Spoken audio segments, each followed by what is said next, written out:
Hello everyone, welcome back. It is a beautiful day out here today. So yesterday we ended up getting like 2.5 inches of rain yesterday, and it was just kind of miserable, cloudy, rained all day. And today there is not a cloud in the sky. It is just beautiful outside, nice and sunny. We've got all the fall color coming on the trees. It's looking really good out here today.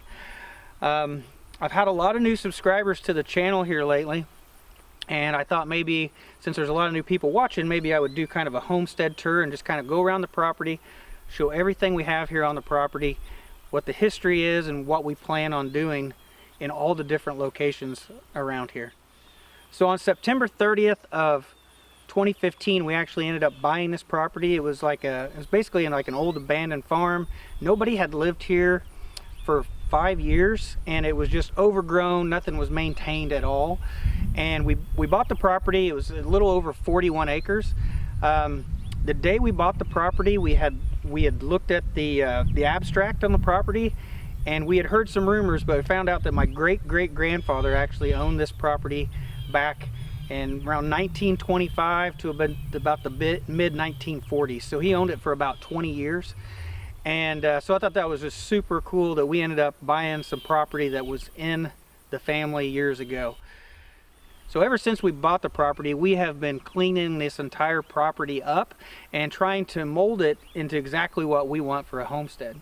So in 2017, we ended up finally building our house out here and moving out here. So we sold our house in town. We moved out here in a camper and proceeded to build our dream home. So we always wanted to live in a log cabin. Now this is not a true log cabin. It does have log siding, but it has that log cabin feel. Now I think a lot of people think that this house is way bigger than it is, but the first floor is actually only 1,300 square feet. But with this wraparound porch that goes all the way around it, it makes it look a lot bigger. And there's actually 1,400 square feet on the wraparound porch. So we actually have more square footage on the porch than we do the first floor. So the first thing you come to when you walk out of the house is going to be the garden. So this is a fenced in garden area. This is a project we started this year. It's about halfway done. So you can see we've got raised beds with the fence posts on 2 of the sides, and then we just need to finish the other 2 sides, and then we can fence it all in and keep the animals out. So in the middle of the garden, you can see we have the ground cover down, and we have our plants planted in it, so it really helps with the weeding. And we've just got quite a big harvest of tomatoes and peppers and everything off of it this year. So we've had a lot of success so far, and we're only using half the garden space. So definitely think this garden will have more than enough room for what we need. So just to the side of the garden, this is our orchard area. So this is one of the first things we established when we bought the property. So we planted 18 fruit trees out here in spring of 2016. So when we planted them, we actually planted them in like a raised bed. We put logs around in a 5-foot square, and we raised it up so that tree was a little bit more free draining soil, because this is clay. You can see a little bit of a log sticking out right there. So what's happened over time is those logs, they begin to rot away, and they just kind of, compost, and then you end up with this natural hump. You just end up with this kind of natural raised spot where each one of the trees are. I think it's going to turn out real nice over time. But I think the orchard overall is looking really good for 3.5 years. This tree right here, this gala, I keep having to cut it shorter every year because it would get really tall. It's probably got at least a 4-inch diameter, 4 to 5-inch diameter tree trunk already in 3.5 years. So we have a lot of different fruit trees out here. Most of them, probably half of them, are apples, but we have peaches, plums, pears, cherries, and 1 nectarine plant. But you can see there's basically 3 rows of 6 going down here, and these are all semi-dwarf, or there's a couple dwarf trees mixed in here. So on the side of the orchard is where we had all our berry plants. These were strawberries in these boxes. These are going to relocate and be inside of the garden area. And then we have blackberries down there, tame blackberries. And then after that, we have red raspberries kind of behind there. But I think the plan is just to keep a row of berries here. We'll probably put blueberries in where these strawberries used to be. So now let's go ahead and head behind the house and I'll show you what's there. So behind our house is a 3.5 acre pond. This is a good sized pond. This was built in 1984, but when we bought the property, this pond actually only had bass in it. It was all like 6-inch long bass, and it didn't have the right balance of fish species in it. So in November of 2015, we ended up putting in about 600 fish into this pond. Now that it's about 4 years later, it's actually about ready to be fished. All the fish are getting to be the proper size, and hopefully this will be a good food source for us in the future. So we actually have 12 ducks that live out here on the pond, and these ducks are really entertaining to watch from the porch. So definitely love having the ducks out here, and they give us plenty of eggs. In fact, we probably wouldn't even need any chickens because we get enough eggs from the ducks. So across the dam of the pond here, there's a small opening back there, and that back there is where we have our new hayfield.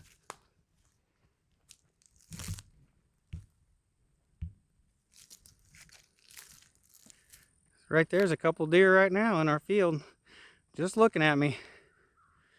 So this is our 3-acre hayfield, and those 2 deer right there are standing right in front of our hunting blind. You see that hunting blind? And that's where we'll be doing our firearm hunting from.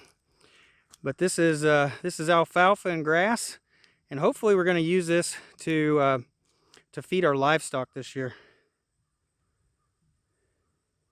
All right, now those deer are still hanging out, waiting to see what I'm going to do. So let's go up more toward the front of the property. I'll show you our livestock barn. So this is our livestock barn. It's called a bank barn because it's built into the side of a hill, or it's built into an embankment. That's a bank barn. So it's broken into 3 sections. So you have like an upper level over here that goes over, and then you have this lower level down here with the livestock stalls, and then they ended up adding on an addition on the back. So let's go ahead and look at each section. So the top level of the bank barn basically has 3 bays where you can park stuff. So you've got 2 bays up here, and then there's a side bay on that side. So you could park tractors and vehicles in here. We are definitely using this for a lot of storage. And then behind there you can see the lower level. That's the wall with the lower level that comes up, and then there is the ceiling of the lower level, which is actually like a hay loft up here. It's kind of like a big dance floor. And we're just using it to store stuff. So we have our hay up here. We've got a bunch of building materials, old barn wood, everything all stored up here. So this is just a big storage area. There is a few holes in the floor. There's a hole here and there's a hole over there where you can throw hay down to the lower level to feed the animals. So now we're going to go ahead and go to the lower level, and this is where we have the livestock stalls. And you can see our barnyard area out here. We've got our chickens and a couple of our goats are out here. So the lower level of the barn is where the concrete blocks are on this side all the way over to here. And inside of here is where our livestock stalls are going to be.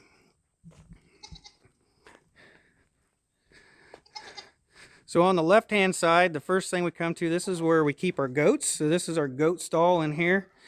We've got a nice little bench for them to be able to climb on and lay on. And it's a double-sized stall for the goats. We've got a single-sized stall over here. We don't have anything in that one right now, but we do plan on building another stall on this side. We do plan on building like a feed storage room on the very back wall. So as we come around here, this right here is our chicken coop, and this is where all the chickens stay. And right here, this is our nest box, so we can get the eggs without having to get in the coop. And right there is where we let the chickens out. So this is our chicken house, is inside the barn with the rest of the animals. It's just, for us, it's a lot easier to have all the animals in one spot so we can take care of them at the same time. So right now, the only thing that's down here in the lower level of the barn is we've just got 2 of our little young female goats down here, and we've got all of our chickens. I think we've got about 21 chickens living in here. So the last part of the barn is this kind of addition that was added later on, and I've never really gone in there and showed you guys kind of what this area is about. So let's go ahead, I'll open that door up and we'll go inside.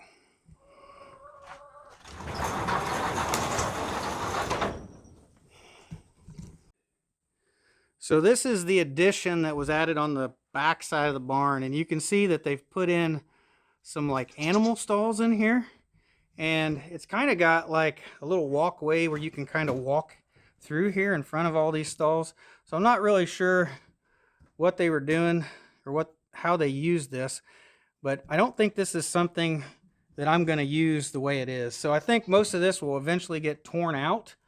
I'll probably turn this into more of a lean-to on the back of the barn, so it'll be kind of an open shelter for the livestock to be able to get into instead of whatever this is now. So beside the barn is where we plan on having our pasture area. So all this area over here, all the way back to the back side of the dam, kind of back over here to where our orchard is, all this area over here we're planning on fencing in and making a pasture area.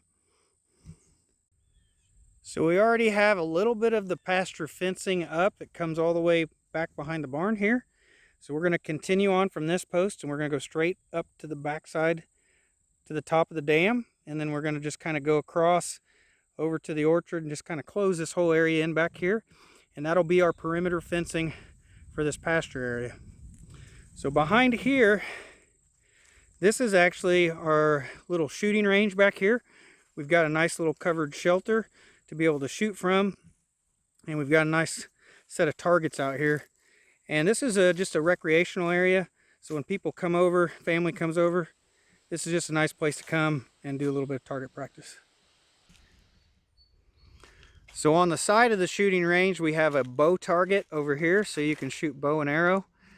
And then beside it, there's this old cinder block building.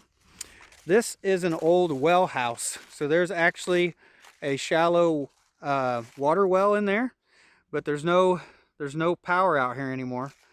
So hopefully we'll be able to run power out here. So now that we've got power out at the barn, we can continue power out here to this well, and then hopefully we'll be able to run water lines out and take well water to the pasture and to the barn for the livestock. So kind of diagonal from the livestock barn, this is our brush pile. This is where we've been burning brush, and this is sitting on top of where an old house used to be. So when we bought the property, there was an old house that was falling in, and we ended up tearing it down. So we've been using this concrete pad here that was under that house. We've been using it as a place to burn brush, but my plan in this area is to actually get this all cleaned up and use it for a place to be able to store equipment in the future. So as we continue down the driveway toward the front of the property, we have this lean-to here. You can see it had a tree fall on it, so it's got a damaged end on this side, but this lean-to is where we're storing all our firewood.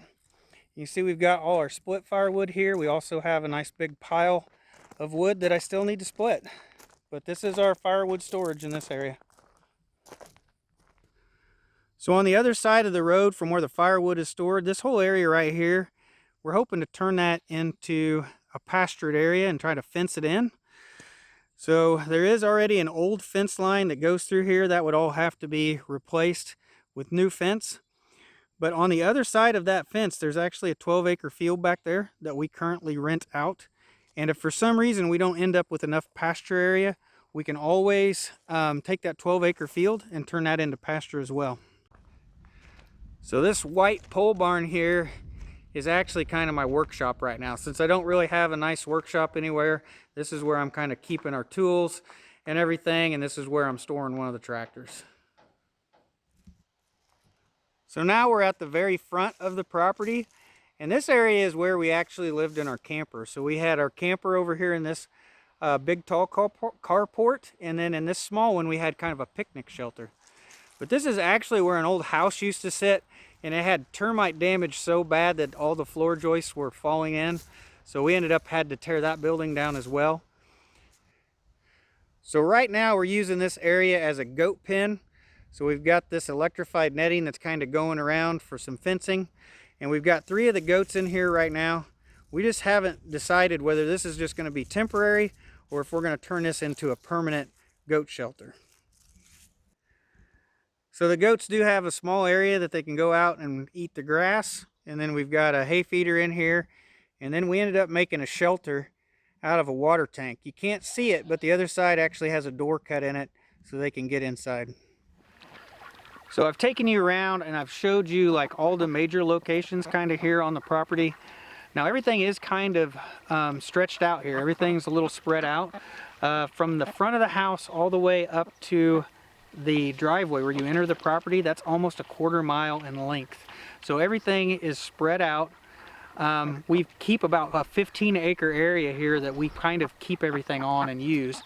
So we don't use our entire property right now, but we definitely have room for expansion.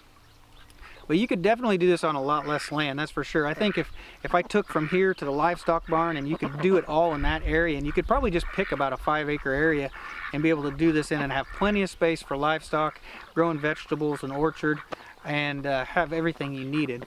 But I am glad in the end that we do have such a large property because it kind of guarantees our privacy, keeps neighbors or anybody from moving right next door to us.